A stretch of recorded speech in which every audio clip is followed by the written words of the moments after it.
We're going to be talking about graphing linear inequalities. As we go through this, take notes just like you would in class. Feel free to press pause if at any point you need a little extra time, especially as we're going through some of the examples. So graphing linear inequalities is basically going to be the same as graphing a regular line. We're just going to add a little bit of the inequality aspect to it as well. So the first thing that we want to do is we want to go ahead and solve the inequality for y. So I'm going to do that up here, and I would have, if I subtract the x over, I'd have negative 2y is less than negative x plus 4. And then I'm going to divide everything by negative 2. We're still following the rules of inequalities. So when I do this, I need to flip my sign, and I'm dividing by negative 2. So this would become positive 1/2 x minus 2. Now I've got a linear equation. So we are going to go ahead and graph this equation, okay? We're going to graph it as if it were an inequality. However, notice these two specific rules.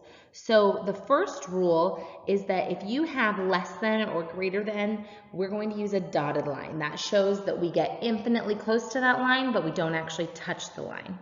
Less than or equal to, greater than or equal to would be a solid line. Now, bear with me. I want you guys to use straight edges. Unfortunately, my recording capabilities doesn't allow me to use a straight edge, so I'm going to do my best to make this as neat as possible. But like I said, bear with me. So I would go ahead and say, okay, well, my y-intercept is negative 2. So there's my y-intercept. And then my slope is 1/2, so I would go up 1 over 2. Up 1 over 2. And because I don't have a straight edge, I'm going to go all the way out to the ends of my graph. You don't necessarily need to. You should do at least 3 points. Okay? And now because this is a less than or equal to, or sorry, just less than, greater than, I guess, we are going to use a dotted line to show this. So dotted line. Now here's a little pro tip. If you realize that you drew a solid line, but you needed a dotted line, you can always go back and use your eraser to create a dotted line. All right, so there is our equation, the graph of our equation. Now, the problem is that there's a lot of different numbers that would actually work for this. There's an infinite number of values that would work for this. So we need to figure out where those values are. It's not just along the line, but also off of the line. So one of the things that we're going to do is we are going to test a point, and I'm going to do this in blue. We're going to test a point that's not on the line. That's really important. You don't want to test anything that's on the line. Choose something easy. Oftentimes I'll choose the point 0, 0 if 0, 0 is not on the line. Sometimes 0, 0 is on the line, in which case you could choose something like 1, 1 or 0, 1 or 0, 2. Choose something easy to plug in. So if I plug in 0, 0, I'd have 0 is greater than 1/2 times 0 minus 2. And the question is this true? So is 0 greater than negative 2? Well, yeah, it actually is, which means that 0, 0 at the point 0, 0 works for this inequality, which means that all of the other points in this region are going to work for that inequality. So we have to shade to show that all of those points work. Again, we could also test 0, 0, and up here, 0 minus 2 times 0, or 0 minus 0 is less than 4. Yeah, that works, okay? So we're going to shade that portion of the graph. All right, go ahead and press pause, and I want you to give this one a try. When you're done giving this one a try, go ahead and press play again, and you can check out my work. So our first step is going to be to solve for y. So I'd have 5y is greater than negative 2x plus 10. If I divide everything by 5, I'd have y is greater than negative 2/5 x plus 2. So my y-intercept is at 2. My slope is negative 2/5. So I'm going to go down 2 over 5. Down 2 over 5. I could also go up 2 over negative 5. 2 over negative 5. That would be an option as well. And notice, because this is just greater than, I'm going to go ahead and make a dotted line. Again, bear with me. Straight edges. Everyone should use straight edges.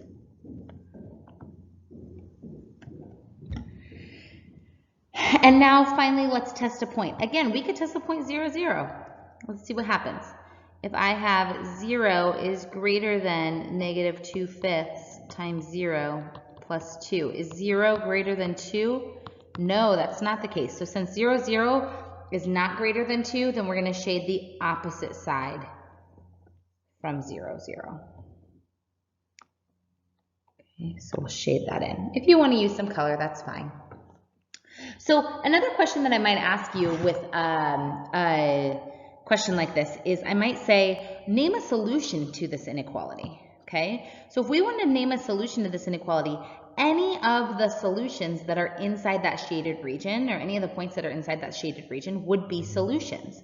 So I could choose any of these points as solutions. Okay, so I might say the point 0, 3 is a solution. I might say that the point 3, 3 is the solution. Okay, you could keep going with that, but anything in the shaded region is a solution.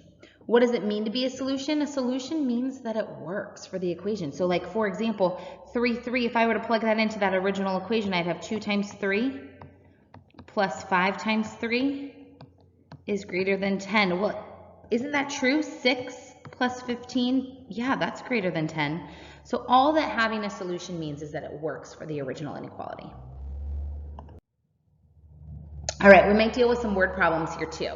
So one tutoring company advertises that it specializes in helping students who have a combined score on the SAT that is 900 or less. Write an inequality to describe the combined scores of students who are prospective tutoring clients. The X represent the verbal score and Y represent the math score. Graph the inequality. So we need to kind of line this up. So we have X is the verbal, Y is the math, okay? And this particular company is helping anyone that has a combined score, so X plus Y, that is less than or equal to 900. Okay? So what I'm going to do is I'm going to go ahead and say, all right, well, let's draw this as an equation or as an inequality. We'd have Y is less than or equal to negative X plus 900. Okay, and so what we're going to do is we are going to go ahead and label this. So since X is verbal, we'll do verbal down here on the X-axis. Since Y is math, we'll do math over here on the Y-axis. And then for our scale, we're going to have to go out to like 900. So I am going to go ahead and count, skip 2 spaces and maybe call that 100. Here's 200, here's 300, here's 400, here's 500, 600, 700, 800, 900. Okay, same thing down here. Here's 100, 200, 300, 400, 500, 600, 700, 800, 900. Okay, now when you're graphing this, there's actually 2 ways that we can graph this. Way number 1 that might be pretty easy is to just graph the y-intercept. So we'd have the y-intercept, which would be 900, and then we could go down 1 over 1, down 1 over 1, down 1 over 1. The other option too is that we could go back to our roots of finding the x and the y-intercepts. If I plug in 0 for x, I get out that 9 is 100 or 900. And if I plug in 0 for y, I get out that x is 900. So really, in reality, we are either way that you graph it, you're going to end up with the same graph. So feel free to use either strategy. Now, because this is less than or equal to, we're going to have a solid line.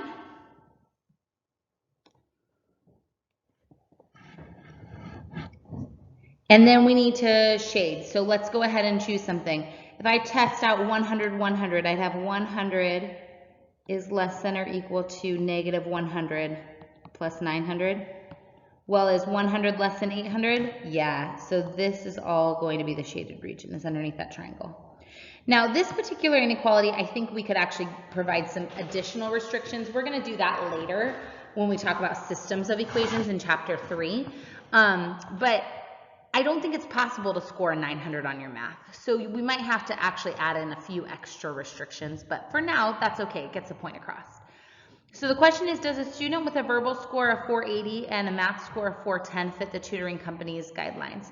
Well, first of all, we could just say 480 plus 410, that would be 890. And yeah, that fits the guidelines. But another way that we could do this is we could go ahead and look, and I'm going to do this in orange so that you can see it really well. 480 for verbal would be right about here. Okay? And 410 for math would be right about here.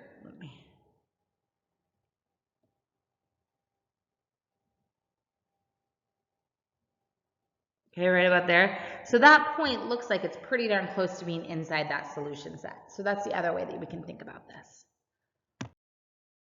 All right, here's another one. I want you to go ahead and give it a shot. Press pause. Let me, and then when you come back, I will do it for you. So 2 social studies classes are going on a field trip. The teachers have asked for parent volunteers to also go on the trip as chaperones. However, there's only enough seating for 60 people on the bus. What is an inequality to describe the number of students and chaperones that can ride on the bus? So an inequality would be if we have students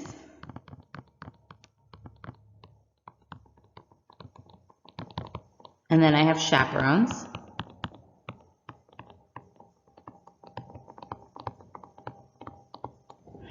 I would say that the amount of students plus the amount of chaperones has to be less than or equal to 60 people.